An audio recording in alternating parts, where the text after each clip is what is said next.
Hello students, good evening. Welcome back to our lectures on data handling. So in one of our classes we are discussing about frequency distribution. So let's get into more details about frequency distribution and let's learn some examples regarding the frequency distribution tables.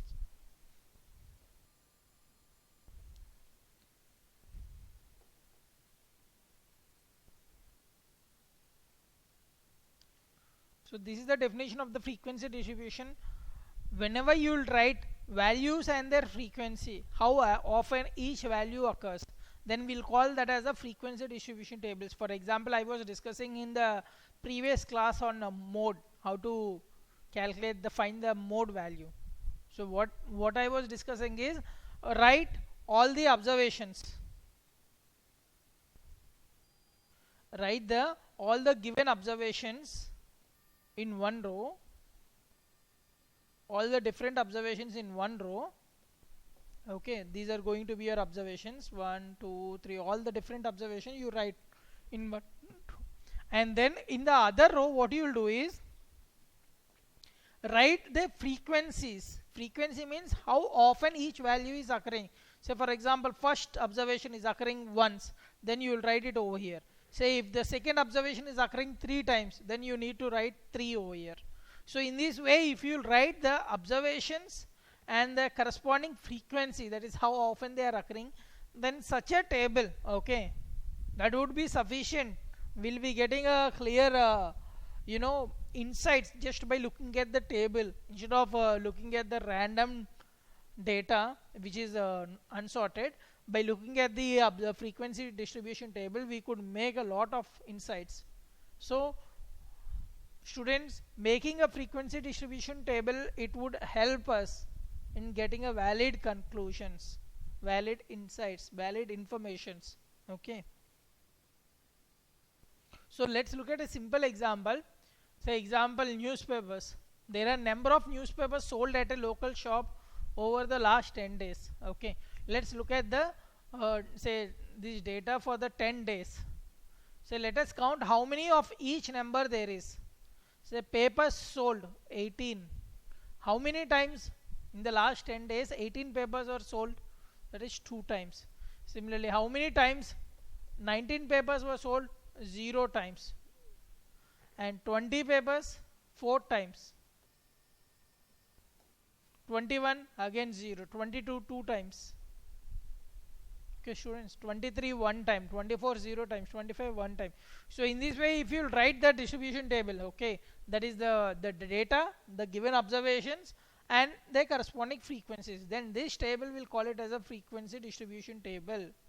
You could write in both ways, either in the vertical manner or a horizontal manner. It doesn't make any sense, any difference.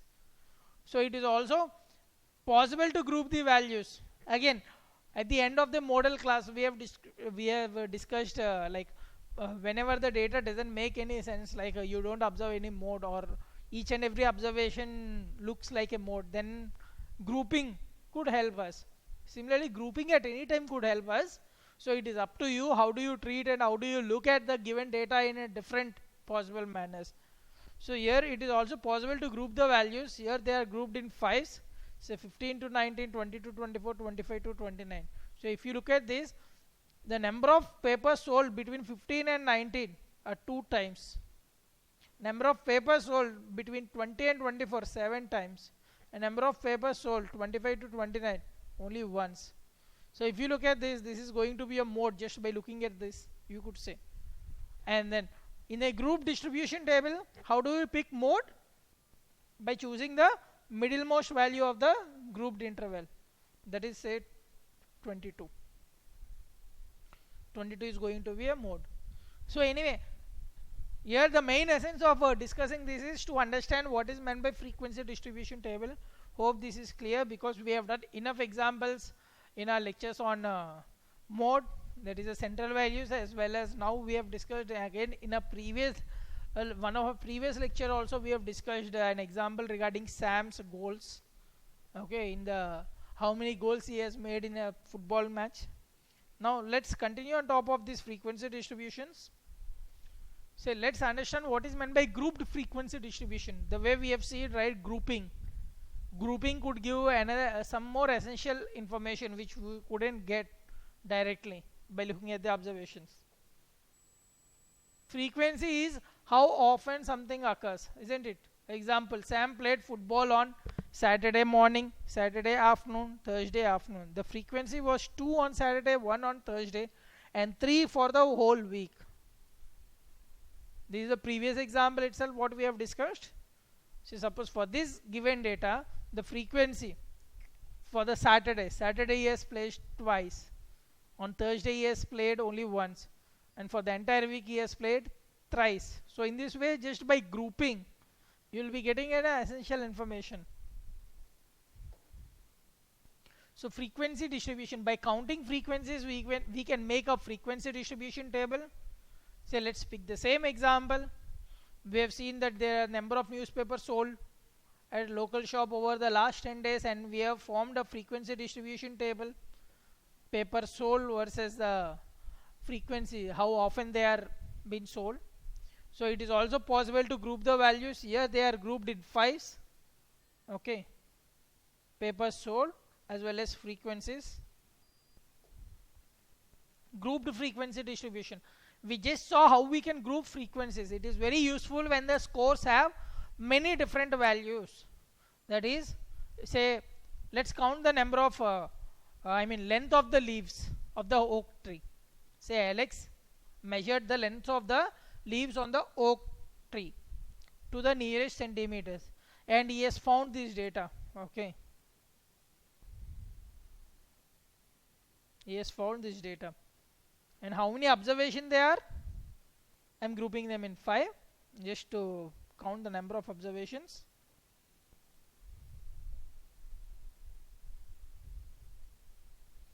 Students, if you look at this, how many observations are there?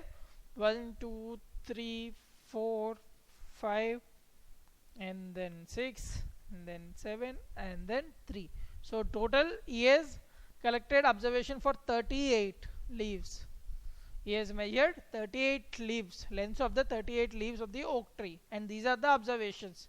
Now, are you able to make out any essential information or insights from this by looking at this? Okay, this is still 38, but the real data you will be having many samples. You will be having thousands, lakhs, millions of samples. Okay, so we need some means to, pull the insights from the information. So that's the reason we are learning all these statistical tools. Okay, from grade to grade you will be learning different tools or different ways of grabbing the insights. So all these whatever we are learning from day one, they are important. Okay, so here let's look at how we can make an insight from this given data. First let's group them. To get started, put the numbers in order, then find the smallest and the largest values in your data, because even to group them you need to know what is the range of the data, and we have already discussed what is meant by range. Range, it is nothing but the difference between the largest value and the smallest value. So range is the largest minus smallest. So if you look at this given data, here in this data, see what looks, say 4 is there. Is there anything less than 4? Yes, here 1 is there. So 1 is going to be a smallest. And then what about the largest? Largest 16 is there. Here 18 is there. Is there anything more than 18? No. So 18 is going to be your largest. So range gives us the information, that is the difference between the largest and the smallest. That is 18 minus 1, which is going to be 17. And not only that, in the process of counting range, we are looking at the smallest and the largest. Okay, so in this way we will get an essence, like idea, like this entire data, okay, starting from 1 and it ends with 18. So entire all the observations are in between 1 and 18. So if you want to group them into observations, you make your own idea, like you are having all the data in between 1 and 18. So let's divide into so many groups. Say let me divide into 2 groups of 9 9, or let me divide into 6 groups of 3 3 3 each. So in this way, by looking at the range, you can make your own decisions of grouping. So examples leave in order, put all the given data in order. So this is going to be your ordered data. Now the smallest value is 1 centimeter, the largest value is 18 centimeters, the range is 17 centimeters. So I think this part is very easy. Hope this is clear. Okay, what you will do is first keep the entire data in ascending order. Okay, and then from that you will be knowing the smallest observation and the largest observation, and then you can find the value of the range. Now group size. How do you find the group size? Calculate an approximate group size by dividing the range by how many groups you would like. Again, since you know, now you are having the idea of the range from 1 to 18, so you could make your own choice, like how much length you want each group should have. Okay, so in this way, round that group size up to some simple value like 2 instead of 1.3. Don't keep them as fraction. Okay, make them to the nearest integer. So leave same example. Let us say we want about 5 groups. Say you want 5 groups, then what you will do? What you need to do, you know the range is 17, so divide that by 5. So you will be getting 17 by 5, you will be getting something like 3 point something, isn't it? 3.4. So then round it to the next nearest integer. Round it to the next nearest integer, that is 4. Once you're done with rounding it up, what you will do is now start with 1. Okay, 1 to 4, and then 5 to 8, and then 9 to 12, 13 to 16, and then 17 to 20. So in this way you could group them. You are dividing the entire range into 5 groups. So start value, pick a starting value that is less than or equal to the smallest value. Here in the example I have picked 1, that is the smallest value, or you could pick 0 as well, 0 to 4, 0 to 3, as you wish. You could pick in this way as well, 0 to 3, and then 4 to 7, 5 to 11, isn't it? Sorry, this is going to be 8 to 11, and then 12 to 15, 16 to 19. Okay, so even you could divide in this way into 5 groups. So it is up to you. So the first thing what we have learned is you need to pick your group size. That is up to you. Okay, here say suppose we are choosing 5 as the group size, then what you will do is divide the range by that number, and then whatever you will get, round it to the nearest next integer, and then pick that as your group size, because don't keep group size as the fractions or decimal point, decimal number. Okay, so pick a starting value that is less than or equal to the smallest value. Try to make it a multiple of the group size if you can. In our case, a start value of 0 makes the most sense. Now calculate the list of groups. We must go up to or past the largest value. That is, example, starting at 0 and with a group size of 4, we get 0, 4, 8, 12, 16. And then 0 to 3, 4 to 7, 8 to 11, 12 to 15, 16 to 19. So in this way you have grouped the entire data into 5 groups. Okay, each group of length 4. The last group goes to 19, which is greater than the largest value. That is okay. The main thing is that it must include the largest value. See, no data should be missing. It is okay if your range exceeds the largest value, or the range includes some data which is lesser than the smallest value. The range can go beyond for these groups, but all the observations should fall within these groups. Okay, you shouldn't cut short the groups. They could extend it. They could be. So note, if you don't like the groups, then go back and change the group size. Change the group size or the starting value and try again. See here I have shown you example of 2 ways of picking the groups, isn't it? That is for the same group size. Similarly, you could change your group size. Similarly, you could change your intervals, the groups. Okay, students.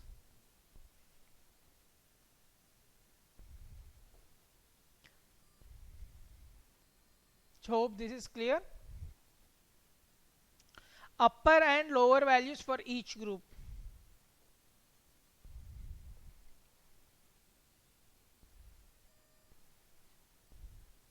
Upper and lower values for each group. See, even though Lx only measured in whole numbers, the data is continuous. The data is continuous. So 4 centimeters. So 4 centimeters means the actual value could have been anywhere from 3.5 centimeters to 4.5 centimeters. Okay, that is, he could have measured them approximately, isn't it? The length exactly need not be 4 centimeters. So it could be somewhere anywhere between 3.5 centimeters to 4.5 centimeters. There could be least count error. There could be some parallax error while measuring. So Alex has just rounded the numbers to whole number in centimeters. So what we could do is, to avoid these types of minimal errors, we could group them in fractions. The way it is, see, here are the groups with the lower and the upper limits shown. So for example, instead of 0 to 3 centimeters, we could take 0 to 3.5 centimeters. And then 4 to 7 centimeters, we'll start with one lesser, 3.5, and then 0.5 lesser, and then 0.5 greater, that is 7.5. Then here again 7.5 to 11.5, 11.5 to 15.5. So in this way you will be able to accommodate the data, okay, accurate up to the approximations, isn't it? Now say suppose 4 is the data, 4 is the length of the oak tree which Alex has measured, but 4 isn't accurate. 4 could be something like 3.9, but still it falls in the same group. So you would be getting the right information because you are listing that in the right group. Okay, so in this way, lower and upper, here are the groups with lower and upper limits shown. Okay, so in this way you could accommodate those approximations. Okay, students. Tally and total. Now what is meant by tallying? Again, count all this data in between 0 to 3.5 centimeters. How many of these data are there? 1, 1, 1. So there are exactly 3. Okay, 3 leaves. If you'll count them, you are getting 3 leaves exactly of length in between 0 and 3.5 centimeters.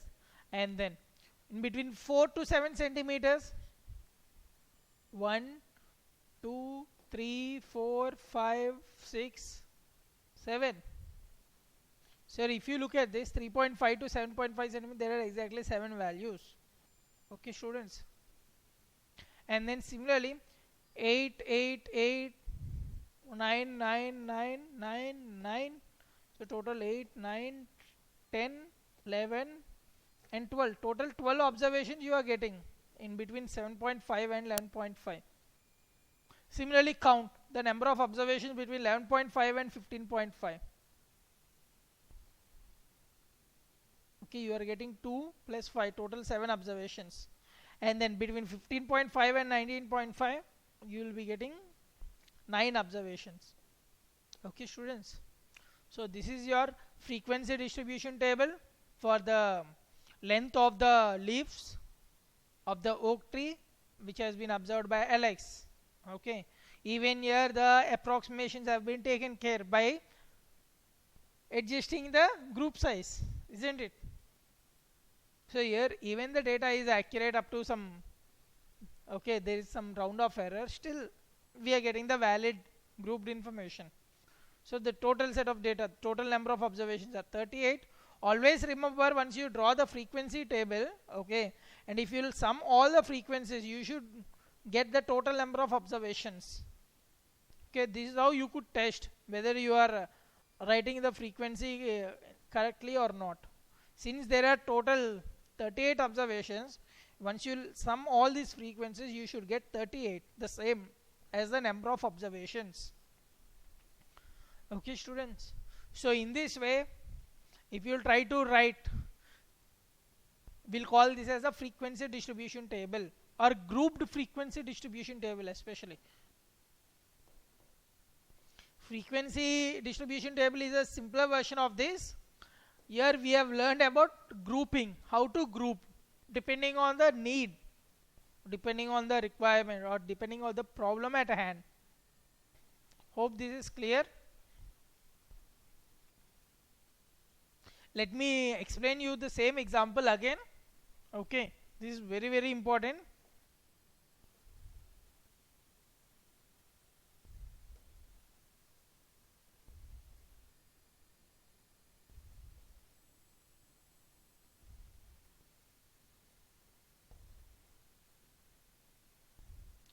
First of all, what is frequency distribution? Frequency is how often something occurs. Okay, say suppose Sam played football on Saturday morning, Saturday afternoon, Thursday afternoon. So here the frequency was 2 on Saturday. That is, on Saturday Sam has played 2 times. On Thursday he has played once. For the entire week he has played 3 times. So here we are trying to group them. So let's look at another, what is frequency distribution. By counting the frequencies, we can make a frequency distribution table. That is, say these are the goals. Sam's team has scored the following number of goals in recent games. Okay, these are the goals information for 14 matches which they have played recently. So Sam put the numbers in order. Say let us put these numbers in order. So you will be getting like this 1 1 2 2. Okay, now make the frequency distribution table. That is, write each of the observation, that is a score, and how often they are occurring. That is what we will call it as frequency. So here 1 is occurring 2 times, 2 is occurring 5 times, 3 is occurring 4 times, 4 is occurring 2 times, 5 is occurring 1 time. Okay, this is what we will call it as frequency distribution table. And at the end, okay, after you make the frequency distribution table, just add the frequencies. 2 plus 5, 7, 7 plus 4, 11, 11 plus 2, 13, 13 plus 1, 14. 14 should tally the number of observations. Here of course the number of observations are 14. So once you will make the frequency distribution table, make sure that the number of observations should tally the sum of all the frequencies. From the table we can see interesting things such as getting 2 goals happens most often, isn't it? Getting 2 goals happens most often, means 5 is the mode over here. What is the mode of this distribution? Means 5. Okay, so from the frequency distribution table we can tell the exact value of mode. So this is the definition: frequency distribution, values and their frequencies, how often each value occurs. We could make the table either in vertical order or horizontal manner. Okay, and we have seen one example like how to group. Say these are the numbers of the newspaper sold at the local shop over the last 10 days. Okay, this is the frequency table what we have made, and then the same thing we have tried to group in terms of 5s, group size 5. Okay, the entire, see, look at the range. Another term what we have learned is range. Range means first of all we need to know the lowest value. What is the lowest value over here, or the least value is 18. And what is the maximum? This is the smallest value. Let me represent by S. Smallest is 18 and then largest is 25. And then we have learned another term that is called as range. Range is nothing but the difference between the largest and the smallest. So if you will find this, you will be getting 25 minus 18, that is going to be 7. So 7 is the range. So now what we could do is, say suppose if you want to divide this into 3 groups, what you have to do? If you want to divide the entire thing into 3 groups, you just simply divide by 3, you will be getting something 2.7 something. So choose round off this to the next integer. Either you could choose the group size as 3 or 4 as you wish. Okay. Say let's choose 4. And the smallest value is 18. You could choose the group range starting from either the smallest value or any value lesser than the smallest value. So here we have chosen 15. So 15 to 19, and then 20 to 24, 25 to 29. Okay. See here the whole numbers, it is fine. But sometimes the data could be an approximate data. Like the one we have seen, the example where the Alex calculates the length of the tree, length of the leaves. Length of the leaves of the oak tree. In this case, what we need to do is, we'll be grouping. The groups will adjust to the decimal positions. Like the way, see. After grouping, what we'll do is, we'll make the lower and the upper limits like this. 0 to 3.5. Just we'll include also the fractions. 3.5 to 7.5, 7.5 to 11.5, 11.5 to 15.5, 15.5 to 19.5. We are just adjusting the data up to approximations. Okay, students? So please let me know in case if you are having any doubts in grouping. Okay, grouping is another way which we have made it for ourselves to understand the data in a better manner. So once you are done with grouping, what you will do is just tally and total.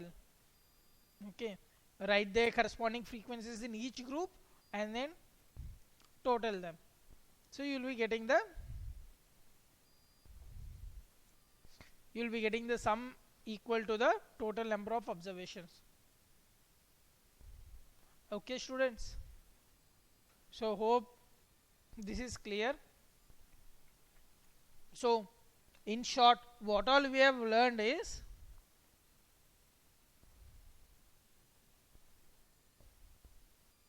see, in this particular series of lectures, we have learned the graphs. Okay, we have learned what is meant by bar graph, and then we have learned what is meant by histogram, and then we have also learned about dot plots, and then we have learned what is meant by pie chart, and then some central values. We have learned about what is meant by mean, and then median, that is the middlemost value, and then we have learned about the mode, the value which occurs most often, and then in means also we have learned 3 types of means. One is arithmetic mean,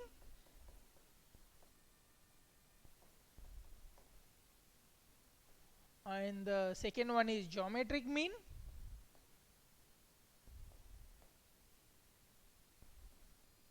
and the third one is harmonic mean.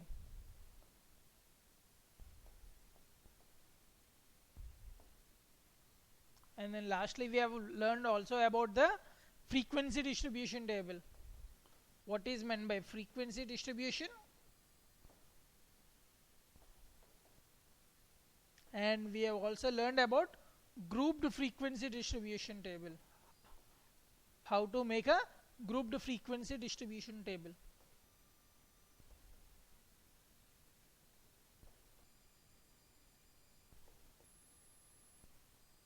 Okay, students. So these are the topics whatever we have learned in this basic lectures of data handling, if we cut in short. Okay, so each of these are very, very important. Hope you are thorough with each and every concepts of these. And then in mode also, we have discussed unimodal, bimodal, and multimodal. Okay, and in median we have observed 2 cases. When the number of observations are odd, we'll get the middlemost value as the median. and if the number of observations are even, then we'll get two middlemost values. So those are the n by 2th observation and n by 2 plus 1th observation. What you'll do is you need to take the average of these two to get the median value. Okay, and all these are central values. Central values. Okay, students.